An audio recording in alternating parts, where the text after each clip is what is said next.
এটা হচ্ছে YouTube ভিলেজের ticket counter. এখানে জনপ্রতি 50 টাকা করে প্রবেশ ফি দেওয়া আছে। প্রত্যেকেই সপ্তাহের প্রতিদিনই খোলা থাকে, সকাল 9টা থেকে বিকাল 5টা পর্যন্ত। এই হলো টিকিট কাউন্টার। 1টি 2টি 3টি 4টি 5টি কাউন্টার আছে। ইউটিউব ভিলেজে প্রবেশ করার পরপরই আপনারা বাম পাশে দেখতে পাবেন এই পানির ফোয়ারা, মাছের কিছু ছবি আছে। এটি দেখতে খুব খুব সুন্দর। ইউটিউব ভিলেজের মনোরম দৃশ্যগুলো আপনার মনকে কেড়ে নেবে, কারণ সমগ্র বাংলাদেশ, এই ভারত, পাকিস্তান, পৃথিবীর কোথাও ইউটিউব ভিলেজ নামে গ্রাম নেই। কিন্তু আমাদের বাংলাদেশে কুষ্টিয়ার খোকসা উপজেলার শিমুলিয়া গ্রামে আছে। যদিও শিমুলিয়া গ্রামটি এখন ম্লান হয়ে গেছে এই ইউটিউব ভিলেজের কারণে। ভিলেজের এবার জানা যাক ইউটিউব ভিলেজের কিছু অজানা তথ্য। এই ইউটিউব ভিলেজটি হলো বাংলাদেশের কুষ্টিয়া জেলার খোকসা উপজেলার শিমুলিয়া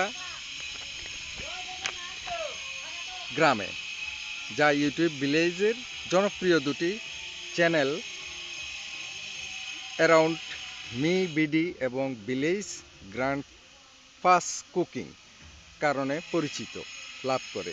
এই চ্যানেলগুলো গ্রামীণ জীবন ও রান্নার উপর ভিত্তি করে তৈরি হয় এবং এর মাধ্যমে গ্রামটি সারা বিশ্বে পরিচিতি লাভ করে। এখানে দেশ বিদেশের অনেক বিদেশি এই ইউটিউব ভিলেজটি পরিদর্শন করে গেছেন। শিমুলিয়া গ্রামের পরিচিতি কুষ্টিয়া গ্রামের খোকসা উপজেলা অবস্থিত। এটি ইউটিউব ভিলেজ নামে বর্তমানে পরিচিত। ইউটিউব চ্যানেল শুরুর কারণে গ্রামটির বাসিন্দা লিটন আলী সফটওয়্যার প্রকৌশলী, যিনি শখের বসে ইউটিউব চ্যানেল খুলে তিনি ও তার দল মিলে অ্যারাউন্ড মি বিডি ও ভিলেজ গ্র্যান্ডপাস কুকিং চ্যানেল প্রতিষ্ঠা করেন। ভিডিওটির বিষয়বস্তু চ্যানেলগুলোর গ্রামীণ জীবনযাত্রা এবং বিশেষ করে গ্রামীণ খাবার ও রান্নার আয়োজন দেখানো হয়।